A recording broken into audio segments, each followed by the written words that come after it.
And howdy do, how are ya? Sons of gun. Hey, I've got a mother's doozy. 9%, 80 IBUs. I'm gonna pop in. I'll read a little more and tell you why I'm doing this again here. My little mother's glass with the mother's beer. How about that? Let's give her a nice pour. About this much. Yeah, we'll do the video over about that much. I'll let that settle a second. Look how that pours. Oh, a beautiful golden ask, you say, right? Let's read from the bottle. Big and hoppy and pleasantly bitter, Doozy is a double IPA crafted for hop lovers, by hop lovers. At every stage of the brewing process, we saw another chance to add more coveted Citra hops. The result is a medium-bodied, deep golden beer that, well, my eyes went fuzzy. To golden beer that's knock you back bold from start to finish. Did we mention the hops? I remember talking to somebody from the brewery. They also mentioned they use Falconer's Flight in it as well. Oh, so you've all seen me do this beer before. Oh, good lord. Oh, how do you hear me? Oh. Oh, good lord. So why do it again? Because I did it at a location when it first came out, was available on draft. So why do it again? Well, because I've got a beer trade I've got to complete, and I've got to send some beers to a friend, the Brew Guru. This is one of the beers I wanted to make sure he had, but I hadn't had it in a while, so I wanted to buy a fresh 4-pack because it comes in 4-pack. I thought, well, I should revisit it before I send him one. I'm getting ready to send that package to him, so I wanted to revisit it one more time here. Oh, man, the Citra hops are just beautiful, and they are kind of the flavor of the month hop. For a while, I'm in almost every IPA, double IPA, Imperial IPA was really loaded up on Amarillo. You saw that everywhere, and now it's kind of going to this the Citra and Mosaic kind of, tropical fruit-esque hop. I'm actually getting different flavors and aromas now than when I first had it on draft. I don't know if it's because draft or just a different bottle. I just don't know, because it does taste different to me than it did at that time. Oh. Oh, good lord. It is absolutely gorgeous. It's funny. I love the double IPA. I really do. I love the crazy hops. I love the crazy hoppage. I love the big in-your-face, slap you around flavors. My problem is not with the beers themselves, is the conversations around them.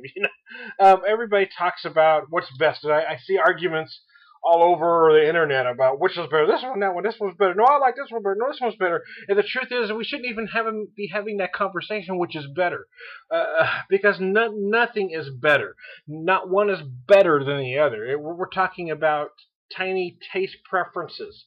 You can say, I like this one, or I prefer this one, or my taste preference is, but you really can't say better, because better implies that one uses better ingredients than another, or one is put together better, and you really can't say that. And that's my problem. Even I'm going to compare two IPAs here to kind of prove my point, both from the same brewery. This one here, the Mother's Doozy. They say medium body. I'm going to call it light to medium because it feels lighter on the malt to me. Oh, it is absolutely beautiful. A gorgeous double IPA that primarily uses Citra hops. Now, last year they popped out another double IPA, the Troublemaker, that I thought was absolutely beautiful too. But its main hop was Amarillo. So what you've got there are two completely different flavor profiles.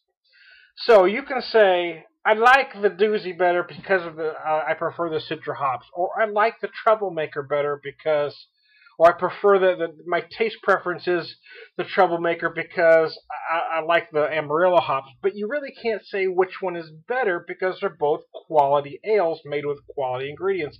And that's my problem with these conversations, about better. Well, this one's better than this one. No, this one's better. No, I like this one better. Come on, man. Can't we all just get along? And the truth is, I can't tell you which one of even these two I like better because, or even which one I prefer. My taste preference is because, well, two reasons. One, I'm not drinking them side by side.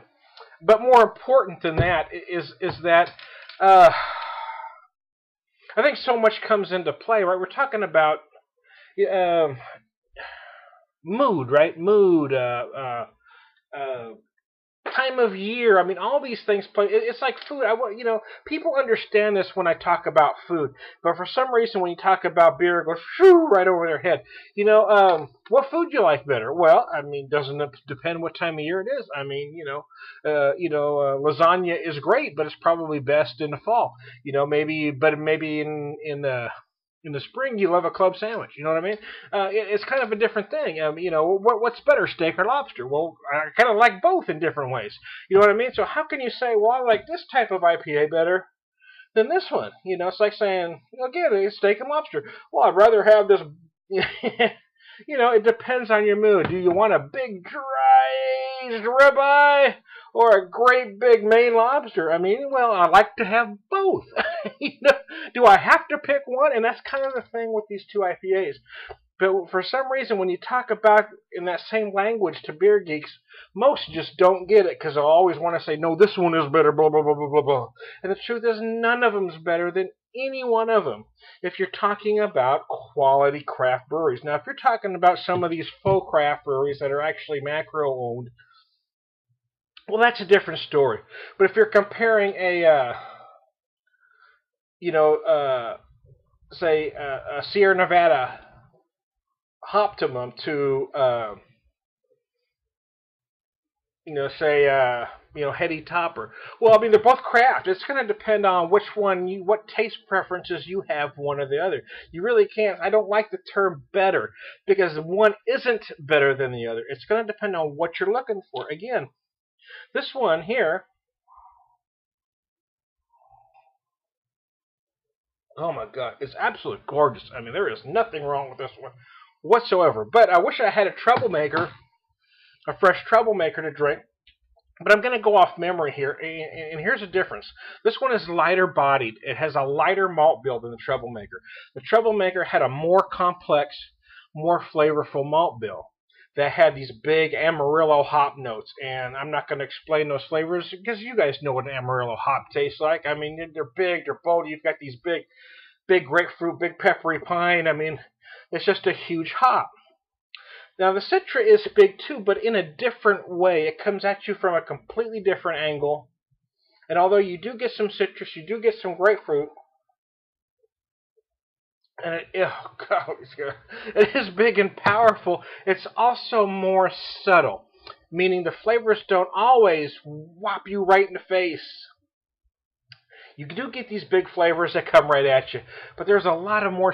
There's a lot of more. I like the way I did that, dude. That was brilliant, Todd. A lot of more. There's a lot more subtle flavors. You get these tropical fruit notes, mango, passion fruit, papaya that just kind of come at you later.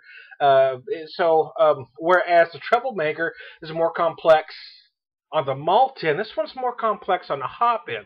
So that's why I don't like the conversation better, because they're both double IPAs, but they're not even the same beer, man. So that's the frustrating part for me is listening to some of these conversations or trying to join in. You're thinking, what are you guys arguing about, really? You're talking about two extremely well-crafted beers.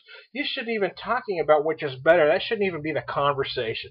It should be, wow, man, these are both great beers. I wish I could have both of them. So, wow, that's a great-looking steak and a great-looking lobster. Man, I really like to have some surf and turf. You know what I'm saying?